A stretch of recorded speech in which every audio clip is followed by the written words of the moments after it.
Despite Emory Jones's obvious gifts, every credible report about Florida's spring practice said that the starting quarterback race came down to two guys, Feleipe Franks and Kyle Trask. Franks has a body of work as a college quarterback that we can evaluate thanks to him seeing the field 2017. Trask, meanwhile, does not. He redshirted in 2016 to get up to college size and speed, and he missed all of last year after foot surgery. There are a lot of reasons why spring games can't be relied upon for much, but they're literally the only source of college tape we have on Trask. He is a real contender to appear behind center on UF's first offensive play this year, so I've cut up every snap in every spring game that Trask has taken that didn't end up a handoff. I've done my best to pull out what solid information there is to be found on Trask from these three outings. Here is what can be scattered solely from those games, and, as importantly, what can't be. 2016 Trask was the fourth quarterback to appear in his first orange and blue debut, and he mostly spent time out there with freshmen and walk-ons despite going up against some of the team's better defenders. Frankly, it shows. This series of cut-ups has 12 plays in it.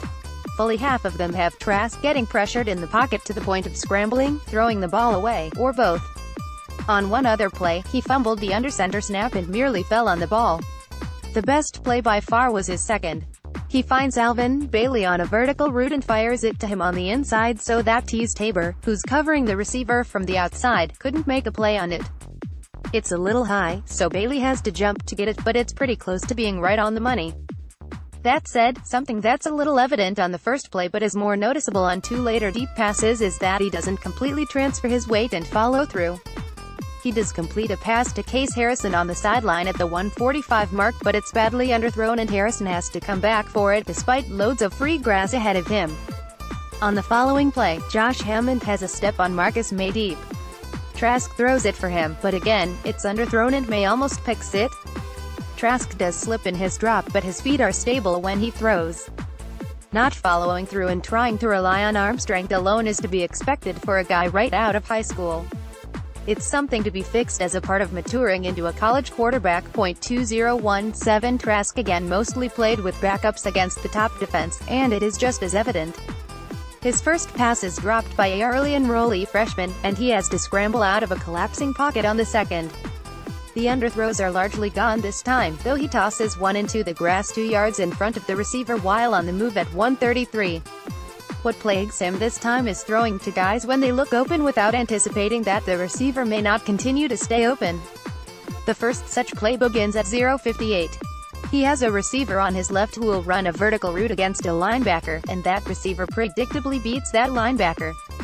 Trask does slightly underthrow this one again, but the bigger issue is that Marcel Harris was lurking in almost the exact spot that the ball went to. Harris dropped back to play center field and Trask threw it right to him like he never saw him.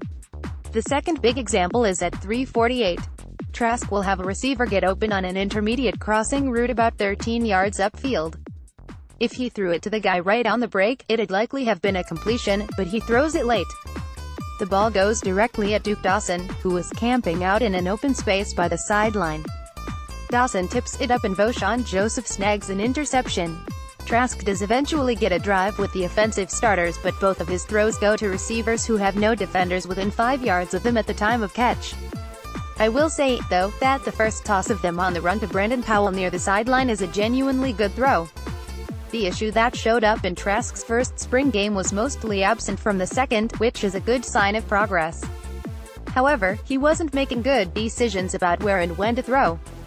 Perhaps he was just having an off day. Remember, this was one outing and not as representative as an entire spring or fall session of practice, but it's the kind of mistake you'd expect to see from an inexperienced quarterback.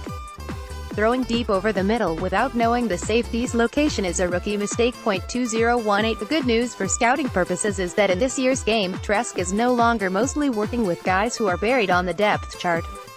The bad news is that the teams were split evenly due to a draft, which meant that there was no guarantee of continuity with the units on the field and the groupings that had worked together during the whole practice session. Plus, there were a few shenanigans with former players catching touchdowns and the assistants running the teams being allowed to draw up plays that weren't installed and drilled. Dan Mullen said during an on-field interview that Trask and Franks both were very up and down all spring long. In that sense, the game was a microcosm of the practice sessions as a whole. Trask had a few impressive throws. Ones that stood out to me include the crossing pattern to Rick Wells, 238, which required a good throw in rhythm with the receiver, and his back shoulder throw to Tyree Cleveland, 408, which rivals the 2016 throw to Bailey for his best in any spring game. I also finally didn't see any underthrows due to his motion or mechanics.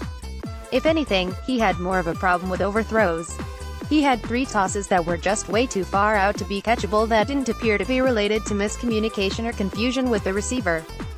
His first pass of the game on a bubble screen was too high as well. Following up on 2017, he didn't have any throws where he appeared to completely miss that a defender was in the area.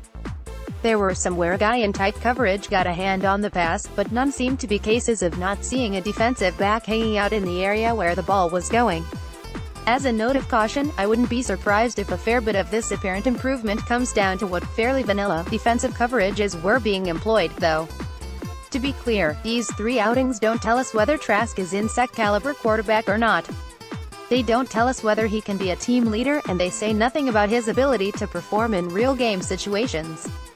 Sprint games simply can't convey that kind of information. What I do see is a raw freshman in 2016 with some promise but also some mechanics to iron out. 2017 the mechanics were almost fixed, but his ability to read defenses was really in doubt. This year, the mechanics issues from 2016 were entirely gone and his decision-making looked better, but he had a few issues with accuracy and with timing in a new system. To me, that does look like he has progressed from year to year so far. Again, no one can tell solely from spring games whether or not a player will excel on the field in the fall. I do feel comfortable in saying, though, that I saw fewer disqualifying things with Trask this time around than in past years. As that's about all we can ask to see from a spring game, it's as encouraging a takeaway as can be had.